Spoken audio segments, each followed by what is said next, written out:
కల్లివిల్ అయిన వాళ్ళకి ఒక మంచి శుభవార్త. ఎవరైతే రెసిడెన్సీ వీసా హోల్డర్స్, ఎవరైతే visit visa holders over stay fines కట్టలేక ఇదే కంట్రీలో ఉంటున్నారో వాళ్ళకి మంచి అవకాశం ఇస్తుంది యూఏ గవర్నమెంట్.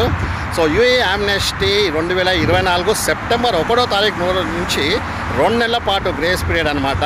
ఈ యొక్క 2 నెలల్లో మీ యొక్క వీసా, రెసిడెన్సీ వీసాని కన్వర్ట్ చేసుకొని మళ్ళీ ఇదే కంట్రీలో మీరు పనిచేసే విధంగా ఈ యొక్క యామ్నెస్టీ అనేది మీకు వర్తిస్తుంది.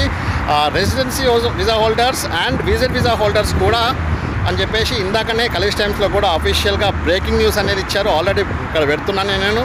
సో ఎవరైతే విజిట్ వీసా హోల్డర్స్కి కూడా చాలా మంచి శుభవార్త. మీరు చేంజ్ స్టేటస్ ఇక్కడనే చేయించుకోవచ్చు. రెసిడెన్సీ వీసా హోల్డర్స్ కూడా మీ యొక్క వీసాని ఇక్కడనే క్రమబద్ధీకరించుకోవచ్చు without fines and without ban అనమాట.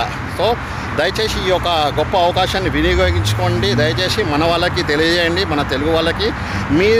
మీ దగ్గర పాస్పోర్ట్ లేకపోతే కూడా పాస్పోర్ట్ అనేది మీరు ఎంబసీకి వెళ్ళేసి లేకపోతే బిఎల్ఎస్కి వెళ్ళి అప్లై చేసుకోండి. ఒరిజినల్ పాస్పోర్ట్ కూడా మీకు ఇక్కడ బిఎల్ఎస్లో అప్లై చేసుకోవచ్చు.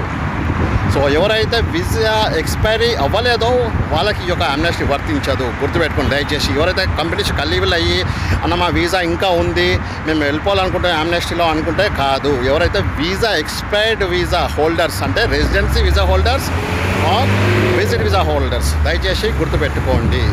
ఓకేనా గైస్? సో దయచేసి ఈ వీడియో ప్రతి ఒక్కరికి షేర్ చేయండి. ఇంకేదైనా డౌట్ ఉంటే మాత్రం నాకు కాల్ చేయొచ్చు, వాట్సాప్లో మెసేజ్ కూడా చేయొచ్చు. So thank you very much and love you all.